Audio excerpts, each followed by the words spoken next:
మన ప్రభువును ఘన రక్షకుడైన యేసుక్రీస్తు వారి అతి శ్రేష్ఠ నామంలో కూడి వచ్చిన మీకు అందరికీ ప్రత్యేకమైన వందనాలు. సమస్త మహిమ ఘనత ప్రభావములు దేవునికే చెల్లునుగాక. ఆదికాండం 12వ అధ్యాయం. యెహోవా ఆయన మాట్లాడుతున్నాడు. ఇక్కడ యెహోవా ఏమంటున్నాడంట?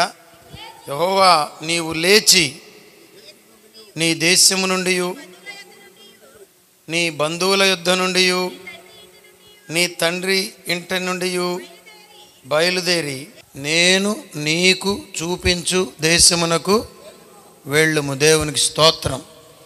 హల్లెలూయా. ఏమంటున్నాడంట? యెహోవా. ఎవరు మాట్లాడుతున్నారు? యెహోవా. దేవునికి స్తోత్రం. ఎవరితో మాట్లాడుతున్నాడు? అబ్రహాముతో మాట్లాడుతున్నాడు. యెహోవా మాట్లాడుతున్నాడు. బైబిల్లో ఉన్న ఒక గొప్ప సంగతి ఏంటంటే దేవుడు మాట్లాడే దేవుడుగా ఉన్నాడు. నీకు చెవులనిచ్చినవాడు నీ ప్రార్థనను వింటాడు. నీకు నోటినిచ్చినవాడు నీతో మాట్లాడతాడు. దేవునికి స్తోత్రం, ఆమేన్. ఇక్కడ యెహోవా మాట్లాడుతున్నాడు. ఎవరితో?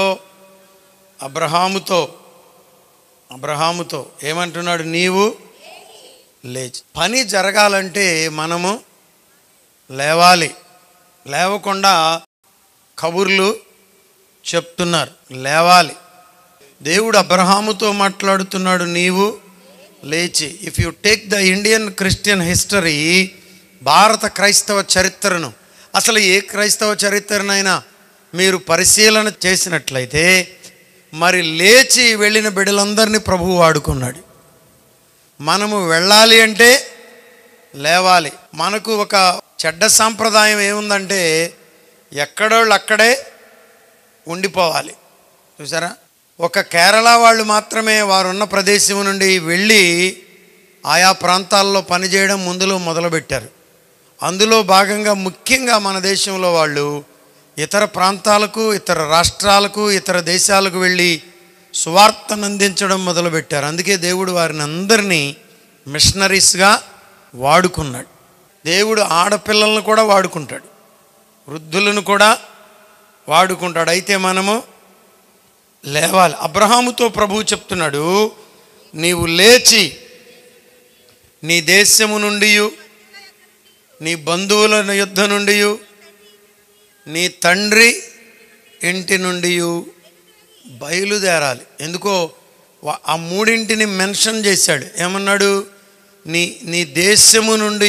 కొంతమందికి దేశం అంటే ఇష్టం, ప్రాంతం అంటే ప్రేమ, పుట్టిన ప్రాంతం అంటే, ఎదిగిన ప్రాంతం అంటే, ఉన్న ప్రాంతం అంటే అక్కడ నుండి కాలు కదపరు, మెదపరు.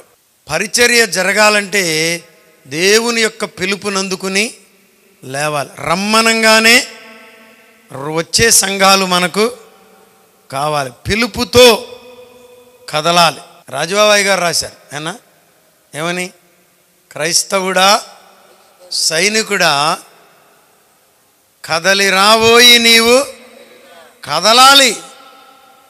కదలకుండా మీరు అక్కడే కూర్చున్న చోటే కూర్చుంటే ప్రయోజనము లేదు. దేవుడు అబ్రహాముతో మాట్లాడుతున్నాడు, నీవు కదలాలంటే నీ స్వదేశాన్ని విడిచిపెట్టాలన్నాడు. దేవునికి స్తోత్రం. ఇంకేమన్నాడు? ప్రీతి, బంధు పిచ్చి, మా అమ్మ, మా నాన్న, మా నాయన, ఇక ఇదే గోల. అక్కడ నుండి కాలు కదపరవు.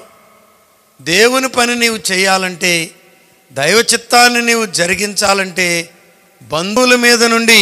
బైబిల్లో సువార్త పరిచర్యలో ఇది ఒక కోణం.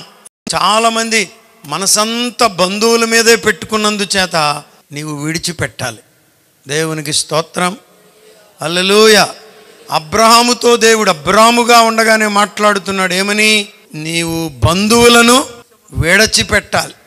బంధువుల యుద్ధ నుండి, తండ్రి ఇంట నుండి ఏం చేయాలి? బయలుదేరే బిడ్డలు కావాలి. దేవునికి స్తోత్రం, హల్లెలూయా. ప్రభువు కొరకు లేస్తావా అనేది ఇప్పుడు ప్రశ్న. మీలో ఎంతమంది దేవుని కొరకు మీ కాలు కదుపుతున్నారు? బైబిల్ చదువుతూనే ఉంటారుగా. ఎప్పుడన్నా 12వ అధ్యాయం దగ్గర ఆగారా? ప్రభువు నాతోనే మాట్లాడుతున్నాడని అనుకున్నారా? 12వ అధ్యాయంలో నుండి ప్రభువు నీతో మాట్లాడా? ఒకవేళ ఇప్పటి వరకు మాట్లాడకపోతే ప్రభువు నీతో మాట్లాడుతున్నాడు. దేవునికి స్తోత్రం, హల్లెలూయా. బైబిల్ ఏం చెప్తుందంటే రివర్స్లో చెప్తుంది. ఏమని? నీ దేశము నుండి, నీ బంధువుల యుద్ధ నుండి, నీ తండ్రి ఇంటి నుండి నీవు బయలుదేరాలి. దేవునికి స్తోత్రం. ఎక్కడో ఒక అద్భుతమైన పదం చదివాం. మోషే ఎర్ర సముద్రము నుండి, చూసారా? నీ దేశము నుండి, బంధువుల యుద్ధ నుండి, తండ్రి ఇంటి నుండి బయలుదేరి నేను నీకు చూపిస్తా. ఎప్పుడు మీరు గుర్తుంచుకోండి, ప్రభువు పిలిస్తే పిలిచిపోయేవాడు ఇంకా రక్షింపబడవలసిన వారి ప్రాంతంలో ఉన్నారు. ఇంకా రక్షింపబడవలసిన అన్యులు అనేక మంది ఈ ప్రాంతంలో, ఈ గ్రామాలలో, ఈ మండలములో ఉన్నారు. దేవునికి స్తోత్రం.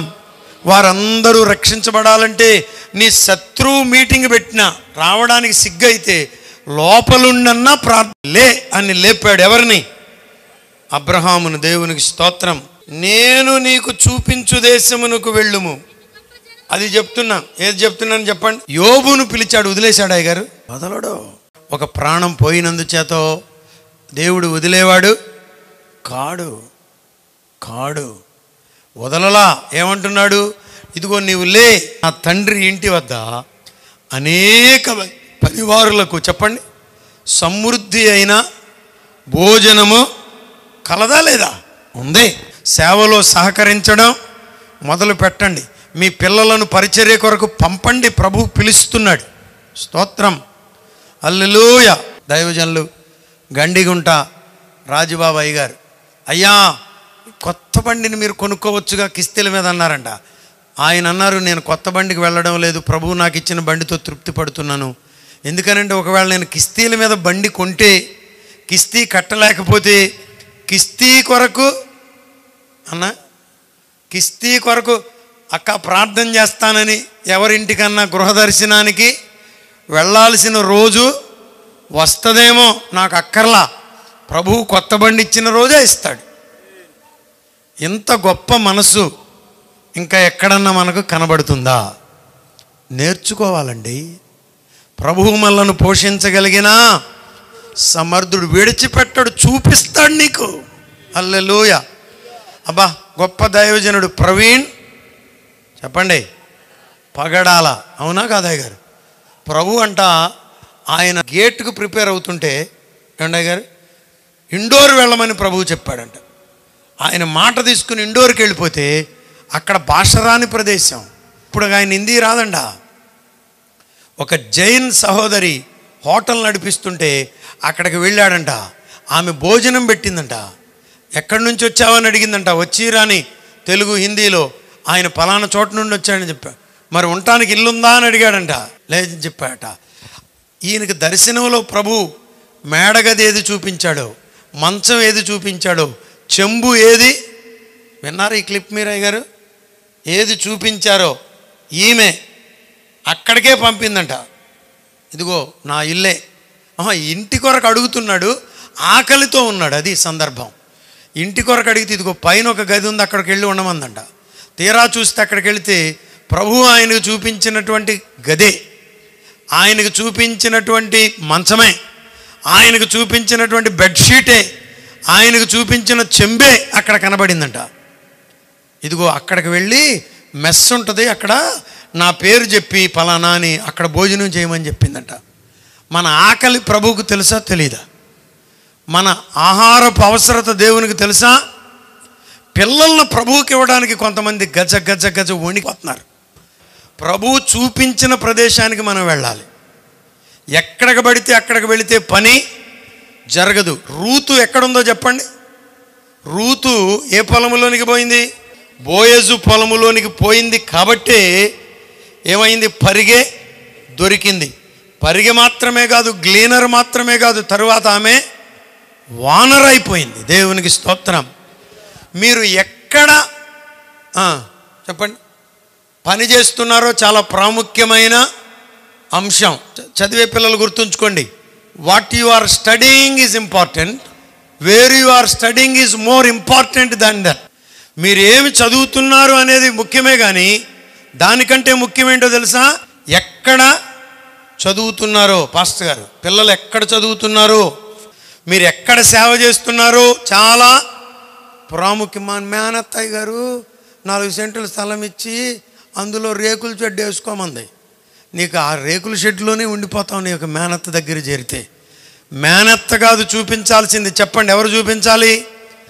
దేవుడు చూపించాలి. దేవుడు అన్నాడు, నేను నీకు చూపించు దేశమునకు వెళ్ళుము, నిన్ను గొప్ప జనముగా చేసి.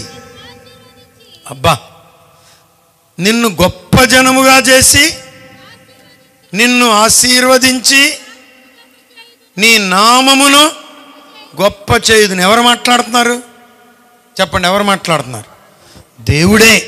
ఎవరితో మాట్లాడుతున్నాడు? నేను చూపించే దేశానికి నీవు వెళ్ళు, నేను చూపించే ప్రాంతానికి నీవు వెళ్ళు. దేవుడు అంటున్నాడు, నేను నిన్ను వెళ్ళడం ప్రాముఖ్యం. అది ప్రభు అంటున్నాడు. వెళ్ళిన వారినంట ఏం చేస్తాడు చెప్పండి? వింటున్నామన్న వాళ్ళందరూ ఒకసారి స్తోత్రం చెప్పండి. మీరందరూ వింటారు కానీ ఒక్కడ కూడా పోడు. అది వచ్చిన సమస్య. వింటామా? గుట్ల ఎక్కడ చూసినా గుట్టలు. కానీ ఎంతమంది సేవకి వెళ్తారంటే బీటెక్ కాలేజీలు బీటెక్కి వెళ్ళిపోతున్నారు, ఎంటెక్కి వెళ్ళిపోతున్నారు, లా కాలేజీలకు వెళ్ళిపోతున్నారు. సేవ అంటే బైబిల్ స్కూల్ అంటే మాత్రం వద్దులయ్య, ఆ తిప్పలు మనం ఎక్కడ పడతామన్నారు. తిప్పలు పడేవాళ్ళు ఈ రాత్రి మాకు కావాలి, ఇబ్బందులు పడే బిడ్డలు ఈ రాత్రి మాకు కావాలి, కష్టాలు పడేవారు ఈ రాత్రి మాకు కావాలి, పరిచర్య కొరకు పరుగులెత్తే బిడ్డలు ఈ రాత్రి కావాలి. దేవుడు వారితో చెప్తున్నాడు ఈ మాట. ఏమని? నిన్ను గొప్ప జనముగా ప్రభువు నీ ప్రక్కన నిలుస్తాడు. హల్లెలూయా. నీ మీదకి ఎవరైనా వచ్చినా ఆయన చూసి ఏమైపోతారు? చల్లగా సర్దుకుంటాడు. ఆయన యూదా గోత్రపు సింహం. దేవునికి స్తోత్రం. అబ్రహామా, నేను నిన్ను గొప్ప జనముగా చేసి నిన్ను ఆశీర్వదించగలిగిన వాడు ఎవరు చెప్పండి? మరి మీకేమొచ్చిందో నాకు తెలీదు. వాటిని ఏమంటారా గారు? కలబంద చెట్లు తిరగేసి కడుతున్నారు. మళ్ళా పొరపాటున ఏమైనా ఏళ్ళు కిందకి వెళ్తే బతుకుతూ ఏమోనని చూసారా? కలబంద చెట్లు, కలబంద తిరగేసి కట్టాలా లేకపోతే నోట్లో పెట్టుకోవాలా గారు? నోట్లో పెట్టుకుంటే ఆరోగ్యం అని శాస్త్రం చెప్తుంది. అక్కడ పెట్టుకోవట్లా.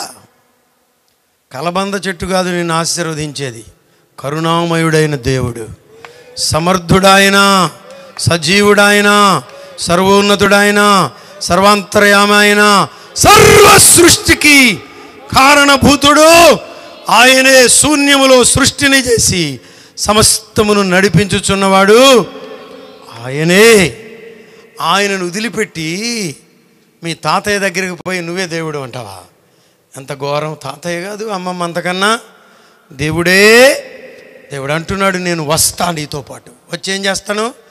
గొప్ప జనముగా చేస్తా, నిన్ను ఆశీర్వదించి నీ నామమును.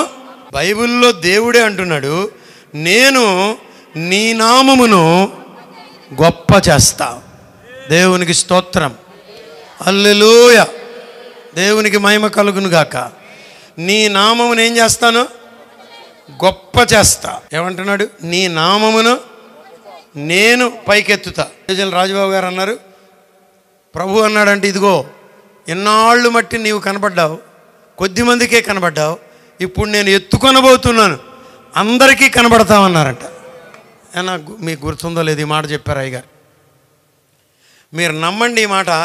మొన్న నేను హోసన్న సభలకి, అమెరికాలో జరిగిన సభలకు కూడా వెళ్ళా. గోరెంట్లో వెళ్ళాం. అమెరికాలో హోసన్న సభలు జరిగితే అన్నగారు అక్కడ ఉన్నారు, రమ్మంటే వెళ్ళా. అక్కడ కూడా యేసయ్యా యేసయ్యా యేసయ్యా యేసయ్యా. ఈ మధ్యకాలంలో ఎక్కడ చూసినా ఈ పాట పాడుతున్నారు. అయ్యగారు ప్రభు దగ్గరికి వెళ్ళిపోయారు. కారణం ఏంటంటే ప్రభు ఇచ్చినటువంటి వాగ్దానం. హల్లెలూయా. ప్రభు అన్నాడంటే, నేను ఎత్తుకుంటా, నేను ఎత్తుకున్నానంటే నీవు అందరికీ కనబడతావు. దేవునికి స్తోత్రం కలుగునుగాక. హల్లెలూయా. ప్రభువు మనల్ని దాచేసేటంత అన్యాయస్తుడు కాదు.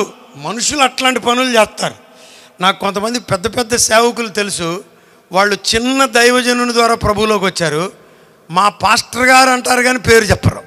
దేవుడు అంటున్నాడు, నేను నీ నామమును గొప్ప సంగతే కాదయ్య గారు. మన పేరును ఎవరు గొప్ప చేస్తారంట? దేవుడండి మన పేరును. దేవునికి స్తోత్రం. దేవుడు ఎంత గొప్ప దేవుడు అంటే, ఆయన గురించి చెప్పుకోవడానికి ఏం చెప్తున్నాడు తెలుసా? నేను అబ్రహాము దేవుడిని అంటున్నాడు. దేవుడు ఎలా చెప్పుకుంటున్నాడు తెలుసా? మనల్ని గురించి చెప్పుకుంటున్నాడంట. నేను పరిశుద్ధరాజు దేవుడిని అని చెప్తాడంట. నేను అబ్రహాము దేవుడును, నేను ఇస్సాకు దేవుడును, నేను యాకోబు దేవుడును. ఎందుకో తెలుసా? బట్ల పనమరాయ్ గారు ఎందుకు చెప్తాడు తెలుసా? అది మనలను గొప్ప చేయడానికి. దేవునికి స్తోత్రం. హల్లెలూయా, హల్లెలూయా. అబ్రహాముతో దేవుడు చెప్తున్నాడు, అబ్రహమా నేను నిన్ను ఆశీర్వదిస్తా, నీ నామమును గొప్ప చేస్తా, నీవు ఆశీర్వాదముగా. హల్లెలూయా. దేవుని సన్నిధిలో ఉన్న ఆనందం, స్తోత్రం. దేవుని సన్నిధిలో ఉన్న సమృద్ధి, దేవుని సన్నిధిలో ఉన్న రుచి, స్తోత్రం. దేవుని సన్నిధిలో ఉన్న ప్రభావం నీకు అర్థమైతే నీవు కూడా మానతావా? మానలేవు. కొంతమంది ఇది ఎట్ట అడ్డం పడుతున్నారు దేవుని సన్నిధికి వెళ్ళకుండా. ఇట్ట 2 కాళ్ళు అడ్డం పెట్టేసి అట్ట చేసి ఇట్ట చేసి, ఎక్కడ ఇళ్లలో మీటింగులు జరగనేమో, అక్కడ జరగనేమో, మైక్ పెట్టనేమో, కరెంటు తీసేసి నానా తిప్పలు పడుతున్నారు. ఆ తిప్పలు పడే వాళ్ళందరికీ గుడ్ న్యూస్ ఏంటంటే ఒకరోజు మీ ఇంట్లో కూడా మీటింగ్ పెడతాం. హల్లెలూయా. ప్రభు ఆశ్చర్యకరుడు, ఆయన అద్భుత కరుడు. ఏమంటున్నాడు చూడండి నాన్న, నీవు ఆశీర్వాదముగా నుందువు, నిన్ను ఆశీర్వదించు వారిని. బైబిల్లో ఏమి అద్భుతాలు ఉన్నాయండి, ఎంత కృప చూడండి. క్రైస్తవులకు ఇవ్వబడిన కృప ఏంటో చూశారు అయ్యగారు? మిమ్మల్ని ఎవరైనా ఆశీర్వదిస్తే, అయ్యగారు వందనాలు అయ్యగారు, నీ కడుపు చల్లగా ఉండా అని అంటేనంట దేవుడు వాళ్ళని ఆశీర్వదిస్తాడంట. నిన్ను ఆశీర్వదించు వారిని చూసారా ఎప్పుడన్నా? క్రైస్తవులను కనబడి దేవుని బిడ్డలు కనబడితే వాళ్ళని ఆశీర్వదిస్తున్నారా? మామగారు చెప్పులు లేకుండా ఎండలో వెళ్తున్నాం ఏంటి? ఎట్రా ఈ చెప్పులు వేసుకెళ్ళు. నేను ఈరోజు ఏదో క్లిప్ చూశాను అయ్యగారు, పాపం భార్య చెప్పులు తెగిపోయినాయి. చూసారా మీరు ఎవరన్నాయి? పక్క అది అది ఒరిజినల్ అని అనుకుంటున్నాను నేను, ఎందుకంటే బండి మీద నుండి తీశాడు అది. భార్య చెప్పులు తెగిపోతే మనోడు చెప్పండి, మనోడు ఎందుకన్నా పురుషుడు వాని చెప్పులు భార్యకి ఇచ్చి ఈ 2 చెప్పులు తెగిపోయిన చెప్పులు చేత్తో పట్టుకుని ఫాలో అవుతున్నాడు. ఇంత మంచి భర్తలు కూడా కలరు. అలే చెప్పండి, ఇది పెళ్లి ప్రసంగం ఏంటి పాస్టర్ గారు, ఇంత మంచి సంగతులు చెప్తున్నారు అనుకుంటున్నారా? ఎవరైనా చెప్పులు లేకుండా ఉంటే వారికి మనం ఏమివ్వచ్చు? చెప్పులు లేనోళ్ళు కనబడాలంటే, బట్టలు లేనోళ్ళు కనబడాలంటే 2 అడుగులు బయటకు నువ్వు ఉన్న చోటు నుండి లేవాలి. లేవకుండా ప్రభువు నీకు ఎలా చూపిస్తాడు? నిన్ను లేవమన్నది ఎందుకో తెలుసా? నిన్ను లేవమన్నది ఎందుకంటే నీకు చూపించడానికి, ప్రజల అవసరతలను చూపించడానికి, ప్రజల పరిస్థితులను చూపించడానికి, ప్రజల స్థితిగతులను చూపించడానికి, ప్రజలు నరకానికి వెళ్ళిపోతున్నారన్న సంగతిని చూపించడానికి. ఆయన సజీవుడని, నిన్ను వాడుకొనగలిగిన సమర్థుడని, నిన్ను ఆశీర్వదించుటకు ఆయన సజీవుడైన దేవుడని నీకు చూపించడానికి. నీ ధనాన్ని దేవుని కొరకు ఖర్చు పెట్టాలి, నీ బలాన్ని దేవుని కొరకు ఖర్చు పెట్టాలి, నీ సమయాన్ని దేవుని కొరకు ఖర్చు పెట్టాలి, నీ బిడ్డలను దేవుని కొరకు ఇవ్వాలి, నీ కుటుంబాన్ని దేవుని కొరకు నడపాలి, నీకున్న వాహనాలను ప్రభువు కొరకు నడపాలి. అది నిత్య జీవం. ప్రభు అక్కడ నీకు ప్రతిఫలాన్ని ఇవ్వబోతున్నాడు. దేవునికి స్తోత్రం కలుగునుగాక. హల్లెలూయా. ఆటో డ్రైవర్లు వచ్చారంట, మీకు అందరికి వందనాలు. ఊరకే పెట్టు మీటింగ్కి ప్రభువు నీ బిడ్డలను పోషిస్తాడు. ఊరకే పెట్టు మీటింగ్కి దేవుడు నీ పిల్లలను పోషిస్తాడు.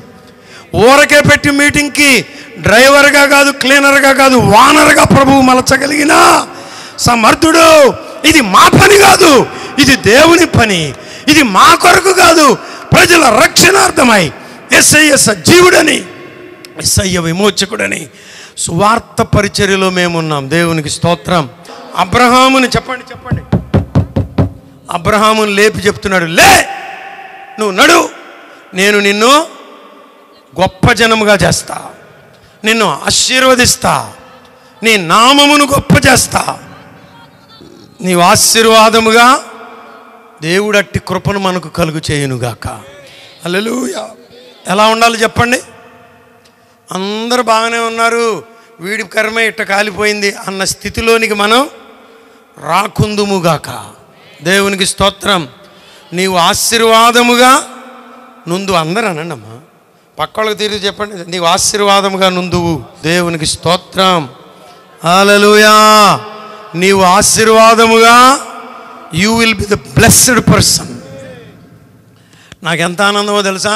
మా అమ్మ మా నాన్న తెల్లవారుజామున లేచి ఈ పాట మొదలెట్టేవాళ్ళు.